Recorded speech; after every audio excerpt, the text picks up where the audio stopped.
Hi Aries, mid-month, mid-August 2025. Ito na po ang inyong reading. Kuha tayo ng ilang guidance, advice, messages na marahil ay kailangan nyong marinig ngayon.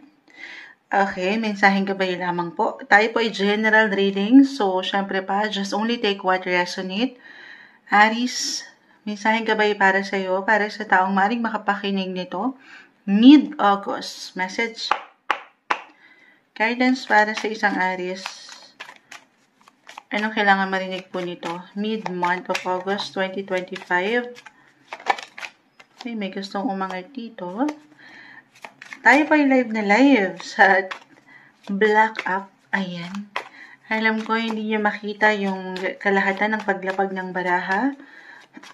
Pero huwag kayong mag-alala. Mapapanood nyo rin naman po ito. Guidance for you. Aries, August, mid-August po. Energy check. Okay. Page of Pentacles. The Page of Pentacles ay narito. Ace of Wands, Eight of Cups is in reverse, King of Swords reverse, the Chariot, ay pa tayo. The Pages, Page of Wands, Page of Pentacles. So, marahil, ito pwedeng kusang ihain ng universe or kusa niyong papaangatin sa inyong mga sarili. Ano yan, Moonchild? Yung enerhiya, yung energy na parang kayong mga bata. Umangat yung pagiging young, childlike. Or, parang nasisimula kayo sa una. Lagi kong naman-mention yan sa mga pages. Bagong pahina, bagong chapter, bagong ganap sa buhay nyo na hindi pa huli ang mga huli ang pagkakataon. Hindi pa huli. Ang mga gusto nyo pang gawin, pwede nyo pang simulan ngayon kahit nasa mid-month na tayo. Kasi usually, di ba, may mga plans tayo, may mga plano, minsan napupurnado sa unang araw ng buwan. Pero kahit nasa mid-month na tayo, parang ganun yung pinakamensahe, may kakayanan ka na sumubok ulit. Yes po, the Eight of Cups.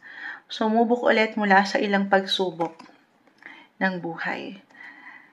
Aces, Pages, new beginnings guys ang aking nakikita. Or sabi ko nga, why not? New inspiration, new motivation, mga bago. Meron ba kayong new project sa trabaho? Tayo ay general message ha. Pwede itong mag-apply unang-una na sa inyong mga sarili. Yung kayo mismo as an Aries. Bilang mga nasa first house, yung mga kagustuhan nyo, yung mga goals nyo, mga nilulook forward nyo. Page of Pentacles, guys. Manifestation card. Panghawakan nyo, nakita nyo, nakahawak na kayo dyan. Hold your vision. Kung ano yung kayo, kung ano yung nakikita nyo kayo, 6 months, a year from now, may pang long term po.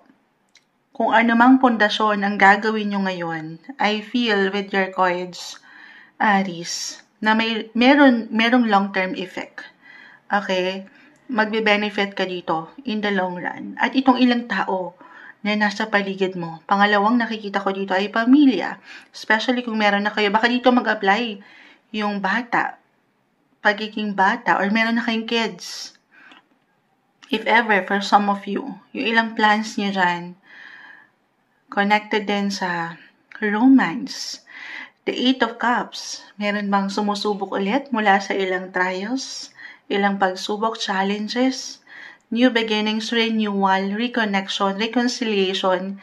Yes guys, possible yan for some of you mid-month of August. If ever, hindi to mag-apply doon, okay? Pwede pong sa pamilya, as I've mentioned, buhay asawa, or trabaho, the King of Swords, yung reversal tayo ha, pwede mag-apply sa inyo mismo or pagdating sa inyong mga boss, katrabaho.